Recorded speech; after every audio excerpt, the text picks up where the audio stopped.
Pertanyaan saya, apakah terdakwa melihat saudara Joshua mengangkat tubuh Putri? Belum sempat mengangkat.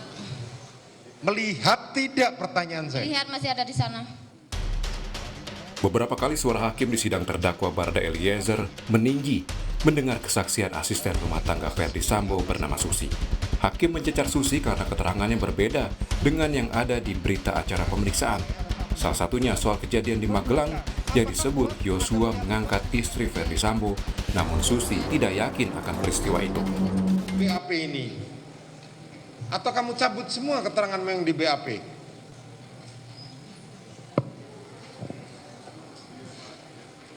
Saya bilang kepada saudara ya, kalau bohong itu konsisten. Ya, terjebak sendiri kan saudara. Ini di BAP nih. Mendengar kesaksian yang berubah-ubah, hakim lantas memerintahkan jaksa untuk bersiap memproses hukum Susi. Seberapa sering saudara Ferdi Sambo tinggal di Saguling? Nanti kami panggil saksi-saksi lain, kalau keterangan saudara berubah, saya perintahkan jaksa penuntut umum untuk proses saudara. Paham ya? Siap, Mulia. Nah, Selain asisten rumah tangga Ferdi Sambo, sejumlah saksi lain di sidang Eliezer adalah ajudan Ferdi Sambo dan petugas keamanan lokasi rumah Sambo di Jalan Saguling, Jakarta Selatan. Tim Liputan, Kompas TV. Bagaimana ancaman pidana untuk saksi yang tidak konsisten? Sudah bergabung bersama kami pakar hukum pidana Universitas Brawijaya Malang, Aan Eko Widiarto, dan pengacara keluarga Brigadir Yosua, Nelson Simanjuntak. Selamat petang, Bapak-Bapak. Terima kasih waktunya untuk bersama kami. Saya akan ke Pak Aan terlebih dahulu. Ini hakim mengancam mempidanakan saksi Susi di sidang Eliezer karena keterangannya yang dinilai berubah-ubah. Bagaimana menurut Anda dan ancaman pidananya akan seperti apa?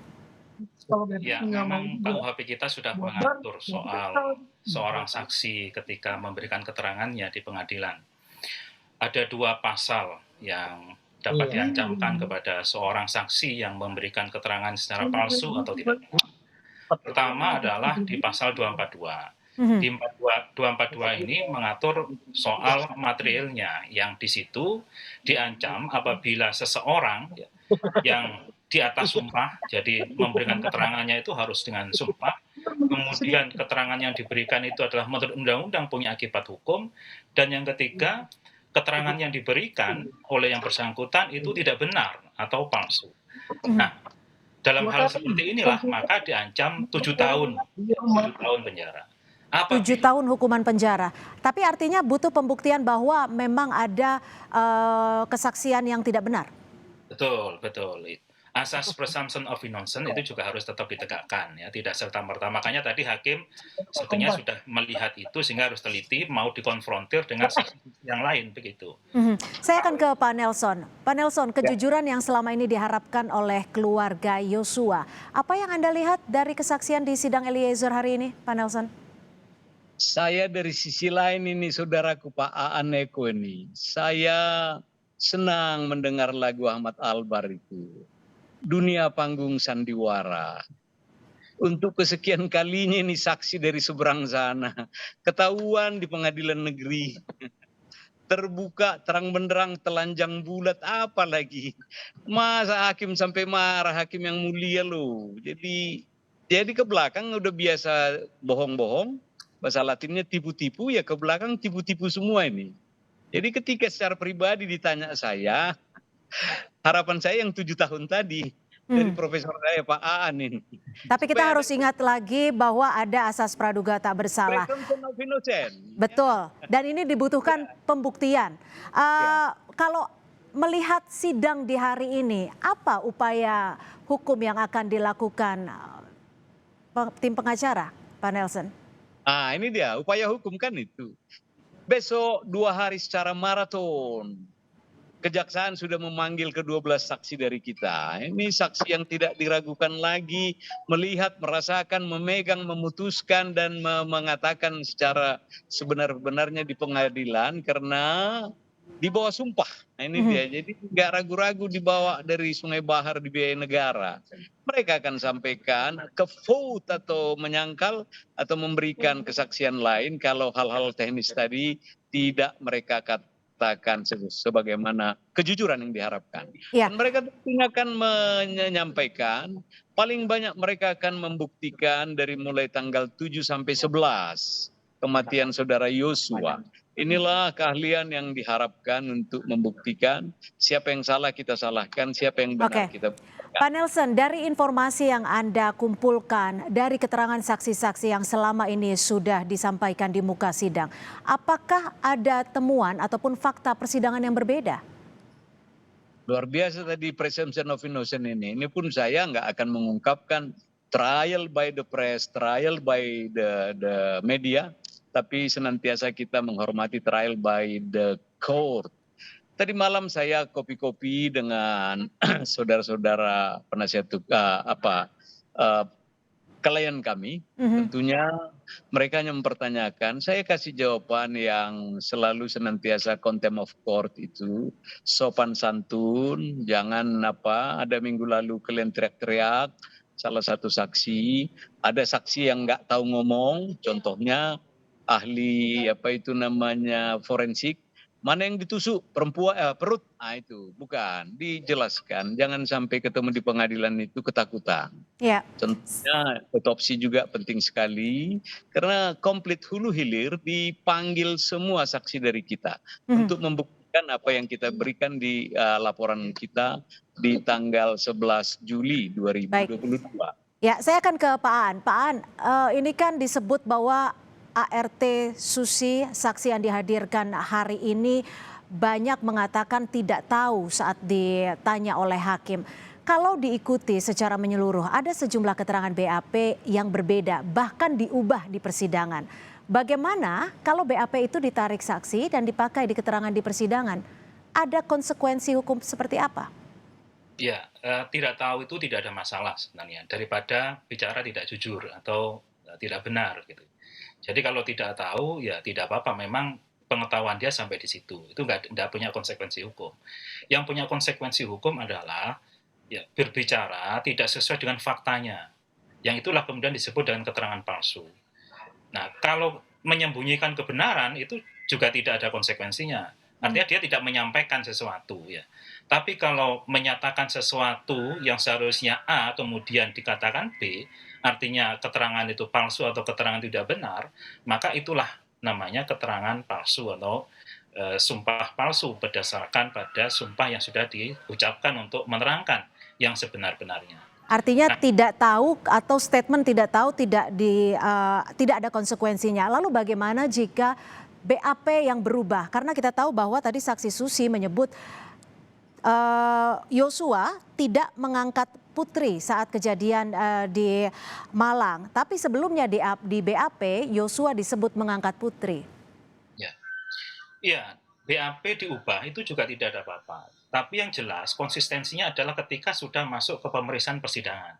BAP itu kan dalam proses penyidikan ya dibuatnya, khususnya di penyidikan ketika statusnya sebagai tersangka. Kemudian masuk ke P21 di jaksa. Nah, ketika sudah dilimpahkan ke pengadilan, inilah yang harus sudah final decision bagi yang bersangkutan sebagai sebuah pengetahuan dari saksi gitu. Nah, yang disebut dengan berbeda konstruksi atau keterangan itu adalah ketika di pengadilan, berbeda dengan misalnya saksi-saksi yang lain. Palsunya di sana. Kalau mengabaikan, karena begini, BAP dibuat bisa saja ada tekanan, bisa ada siksaan, ada ancaman, itu sangat mungkin dalam perang prakteknya. Sehingga bisa saja seorang terdakwa, seorang saksi itu memberikan keterangan di BAP yang tidak sesuai dengan sebenarnya. Tapi artinya dalam kasus ini statement Susi yang digunakan adalah statement di mana Yosua tidak mengangkat Putri Chandrawati saat kejadian di Magelang, karena itu yang disebutkan di persidangan. Ya, itu yang disebutkan di persidangan. Itulah yang. Nah, kalau itu salah, kalau itu kemudian tidak sesuai dengan faktanya, barulah dia kena keterangan palsu. Tapi ada kemungkinan tidak sih, karena bahwa kita tahu bahwa Susi selaku ART, ia tidak mengetahui bahwa ada konsekuensi hukum jika ia menyebutkan ataupun memberikan keterangan palsu ataupun keterangan yang sudah disetting sebelumnya. Ya, makanya hakim itu diwajibkan oleh KUHP berdasarkan pasal 174 untuk memperingatkan kepada yang bersangkutan. Kalau saudara menyampaikan keterangan palsu seperti tidak benar sesuai dengan faktanya, saudara diancam hukuman. Itu kewajiban hakim. Karena kalau itu tidak dilakukan oleh hakim di pasal 174, maka pasal 242 tidak bisa dilakukan. Yang 7 tahun tadi gitu. Jadi ada semacam prosedural bagi yang bersangkutan untuk bisa didudukkan sebagai terdakwa keterangan palsu, yaitu hakim harus memperingatkan dahulu. Nah, dan saya lihat dalam proses ini hakim sudah memperingatkan. Nah, saksi harus hati-hati benar ini. Oke, saya ke Pak Nelson. Tanggapan Anda seperti apa ketika saksi Susi mengubah keterangannya yang sebelumnya di BAP dan saat ini dirubah di muka persidangan? Apakah ini akan berpengaruh secara krusial terhadap klien Anda? Kalau di kami tidak, kami konstan, kami netral untuk itu.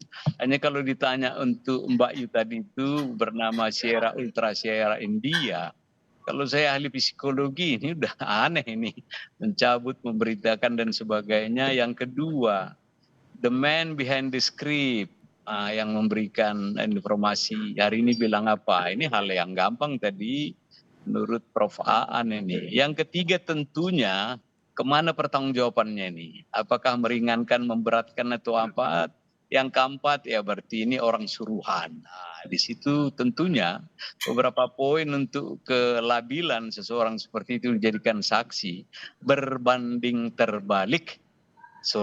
Dengan saksi yang kami hadapkan besok dan 2 minggu ini saya pikir sampai saya lihat tersentuh rasa perasaan hakim minggu lalu ya, saya hampir menangis di pengadilan. Bagaimana seorang anak manusia yang tadinya labil juga, Barada, ya, Eliezer tiba-tiba dia mengatakan, saya akan mengatakan yang sebesar-besarnya, apapun saya harus tanggung risikonya. Saya kutip asli semua itu. Nah, jangan nanti ketemu lagi atasannya berubah lagi apa salah? Apa bedanya dengan yang barusan kan? Tetapi itu kawan sudah ditonton jutaan mata dan sudah disumpah anak manusia itu akan mengatakan sebenar-benarnya. Ya. Dan semakin tambah banyak ini kesaksian kebohongan publik tentunya akan merugikan di pihak sana. Demikian. Pak Nelson, hakim juga sempat menyebutkan bahwa saksi Susi diminta untuk dihadirkan di sidang-sidang lainnya. Apakah ini menjadi suatu hal yang bisa menguntungkan klien Anda? Bertemu pun sebenarnya besok nggak ada manfaatnya karena nggak ada kaitannya dengan konsep atau konten yang kita perhadapkan. Saksi-saksi yang ada di kami ini kan ini lokus tempus delictinya kan ada di sana di Sungai Bahar. Yang ini kan persoalan permainan kamar mandi. Apakah merangkul, memangku, mengangkat, menggendong Papa Charlie besok pagi tidak mengangkat lagi. Ini nggak ada kaitannya dengan saksi yang ada di kita. Saksi-saksi yang di kita adalah saksi kunci semua, saksi yang menyaksikan bagaimana eksekusi dilakukan, bagaimana para katakan korban ketika itu masih hidup meminta bukti Deloitte dengan apa salah dan dosaku dan sebagainya. Ya, ini ya. berbeda sekali dengan yang ada di Duren 3 di Jakarta. Demikian. Oke, saya akan ke Pak Aan. Pak Aan, kalau dilihat dari kesaksian Susi ini banyak juga pihak yang meragukan dan menilai janggal terhadap keterangan Susi karena dinilai berbelit-belit. Apakah ini ada pengaruhnya ketika Susi saat ini juga dibilang masih menjadi pihak yang dipekerjakan oleh keluarga Verdi Sambo dan Putri Chandrawati? Ya, patron and client gitu ya. Jadi sebuah hubungan keterkaitan ya yang di sini ada hubungan pekerjaan ini sangat menyebabkan konflik of interest-nya tinggi. Ya dari sisi pertama kepentingan ekonomi, yang kedua psikologis juga ya. Karena setiap kali bertemu otomatis ya dari sisi psikologi akan berpengaruh terhadap apa yang akan disampaikan. Apalagi berubah-ubah seperti itu. Ini akan semakin menunjukkan bahwasanya pressing terhadap seorang saksi itu menjadi besar. Maka itulah kenapa dulu kan banyak yang polisi yang kemudian dinonaktifkan dan sebagainya. Ya. Ini adalah swasta ya. Ya ini problemnya di situ. Gitu. Itu tanggung jawab pribadi dia. Begitu. Baik, saya terakhir akan ke Pak Nelson. Pak Nelson, besok menjadi hari yang setidaknya ditunggu-tunggu oleh publik karena menjadi hari ataupun kali pertama di mana Verdi Sambo bertemu dengan keluarga Brigadir Yosua. Besok saksi-saksinya siapa saja yang dipastikan akan hadir dan adakah persiapan khusus yang dilakukan oleh para saksi yang dalam hal ini adalah keluarga dari Brigadir Yosua? Baik. Mudah-mudahan besok hari cerah, manusia hanya meminta Tuhan menentukan. Kita sudah hadirkan pesawat terakhir sore ini, kita menunggu ada 5 saksi lagi. Namun saksi-saksi yang sudah ada seminggu ini di Jakarta sudah kita tempatkan tempat khusus. Pak Samuel Huta Barat, Ibu Rosti Simanjunta adalah ayah kandung, ibu kandung, orang tua daripada Joshua. Pak Sutri yang sangat menderita selama ini. Baru kekasih hati kawan itu yang cantik jelita, Vera Simanjunta. Baru adik beliau ada 2, dihadirkan juga. Dua-duanya perempuan. Dan satu lagi ada Reza yang sampai hari ini masih barada. Kepolisian Jambi. Baru ada 3 wanita pemberani dan 2 orang yang dari medis dari Provinsi Jambi rumah sakit. Ini juga saksi-saksi kunci yang tentunya. Artinya 12 saksi yang sebelumnya sempat dihadirkan di muka sidang besok dipastikan akan kembali mengikuti sidang sebagai saksi. Terima kasih pakar hukum pidana Universitas Brawijaya Malang, Aan Eko Widiarto, dan juga pengacara Brigadir Yosua Nelson Simanjuntak. Terima kasih, selamat sore Bapak-Bapak untuk waktunya di Kompas Petang.